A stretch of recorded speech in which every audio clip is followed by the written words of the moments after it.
In January this year, January 2023, the World Economic Forum released another paper that was very revealing as to where they're thinking about this whole new financial technology moving in the near future. This specific paper is about data free flow with trust. And this whole document is not just about DFTT, but as to how it relates in cross-border payments. Talking about all the barriers to the flow of data relating to cross-border payments and how these things have to be overcome.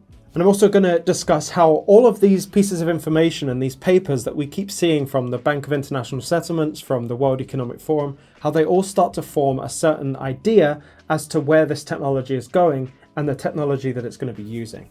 So let's get started. So first, let's get into what data free flow is. It's essentially the flow of data, the free flow of data across anything in the world. It doesn't just have to be about finance. It could be anything to do with data. That's financial data, technological data, data on parking fines, and every single piece of data that needs to be transferred cross-border comes under this realm. One of the big obstacles that countries and companies find with the free flow of data is regulation. And actually, the whole idea of data transfer was talked about by the G7 countries. And they actually said that DFFT underpins innovation, prosperity, and democratic values. So this is how important they believe the free flow of data is in the world. But when we're talking about regulation, every single country, and even often in the US, for example, every single state has different regulations. So it makes it super difficult to actually have the data transfer between these entities and have it mutually agreed upon without a lengthy process. So if one country wants to send chatbot data through, let's say OpenAI's ChatGPT, they want to send data through the OpenAI system to another country, they actually have to abide by the other country's rules. So that process for transferring the data takes a lot longer. And so on this topic, when we start talking about how difficult it is to transfer data from one financial institution to another financial institution, just based on regulations alone, there's massive entities like the World Economic Forum, they try to figure out ways to make this more streamlined. Another thing about data transfer, especially in this financial system, is that it actually costs a lot. The longer the process takes, the more expensive the process is to run. And so when you're talking about innovation and increased prosperity for everyone, literally to increase prosperity, you need to make the process cheaper. So we need to have free flow of information and data inexpensively and instantaneously. Now this goes across all data, right? I'm not just talking about financial sector. Obviously, when I say the financial sector, we're talking about things that we have very close to our heart. But when we're talking about the information of healthcare information, for example, that might be handled by another blockchain. And it's probably one of those blockchains that I mentioned in my video when we talk about the idea of selling XRP at $10 and how that's probably not a great idea. So make sure you click the I in the top right of the screen and actually have a watch of that video because it shows you how all of these different blockchains interact.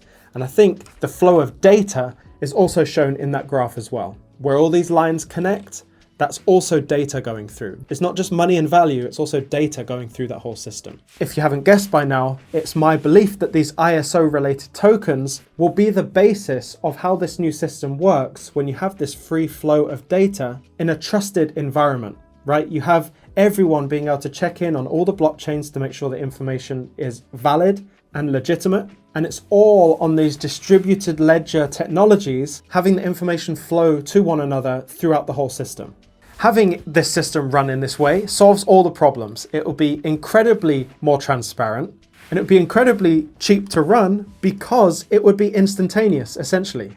Obviously, when we're talking about financial payments, that can take 3 to 5 seconds using the Ripple's technology. But the instant sharing of information and data across the whole world through this blockchain technology would also be the case as well, therefore making it cheaper. But the big elephant in the room that we haven't talked about is the whole idea that we need regulation so that there is trust among all of these different entities. The problem with the system right now is that every country has different regulations. And so the transference of data has to be trusted and then converted and then understood by different regulatory bodies. So what needs to happen in order for this whole blockchain technology thing to actually work, not just on the financial side, but also the general transfer of data side? Well, yes, you got it right. Everyone needs to be operating under the same rules. How is that going to happen? If we have the BRICS nations who are going basically out on their own, they're doing their own thing, they're not even working together, but individually they're doing their own thing. and that's bringing like an accumulative effect where the BRICS are really starting to lead the charge with digital currencies. Essentially what we need is all the countries to have the same laws and the same rules so that this instantaneous transfer of data can actually occur. So until that point, we actually can't have this whole system operating. So what needs to happen?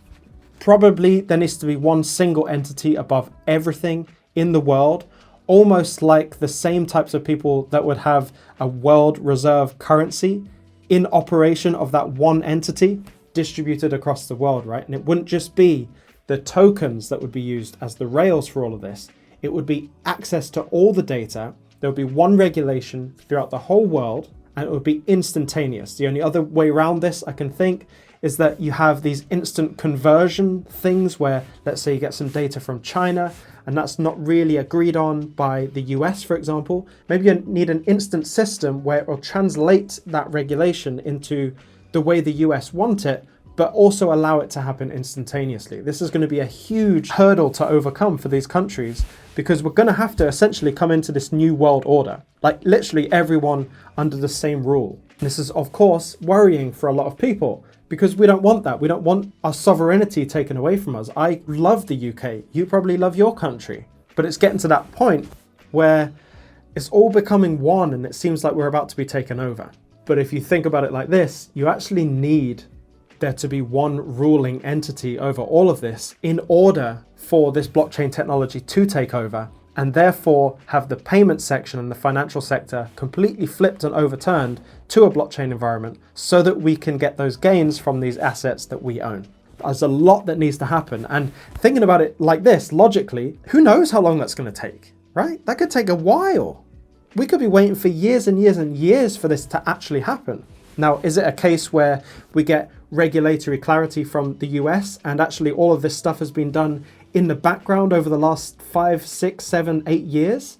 And maybe it's all ready to go and we've got that consensus from the overall rules of how data will be transferred. Maybe that's the case. And when the court case ends, we've got regulatory clarity, everyone puts their regulations into place, the blockchain just works, it all works interoperably, and we can carry on our lives as millionaires and billionaires. Or it takes a while, just like Jimmy Valley said in the interview. He sees full utilization and rollout of the way this technology is supposed to be used 30 years down the line. So which one is it? I would be interested to know what you think it is. Do you think it's coming as soon as regulatory clarity comes? And we've had it all happen in the past already. All of the regulations been agreed on and made ready for this resolution? Or do you think it's going to be a slow progress over time, ultimately leading us to believe that this is an asset to hold for the next kind of 30 years before we see any gains? My personal opinion? Well, I'll probably share that on the Discord after this video. So make sure you click the link below to actually join the Discord. There is a free area and there is a members area. The members areas are paid, and those are the places where I usually interact with people and answer questions. If you haven't seen already, I am wearing the No Emotion zip up hoodie, which was much requested by everyone and will be one of the colors available to buy in March. The date isn't specified yet, but if you want to know when this March launch actually happens and these are available to buy, make sure you go to the link in the description, noemotion.com, and register to be notified when the pre-sale comes live. Tomorrow we'll be coming out with a brand new format of video, and that is a Q&A video. Many of you in the Discord have actually been entering your questions to be answered in tomorrow's video. So make sure if you want to come by and actually participate in this community and ask your own questions, there is a link in the description to ask your questions, and then tomorrow you might see if those questions are answered. Stick around, make sure you subscribe, stay emotionless, and I'll see you in the next one.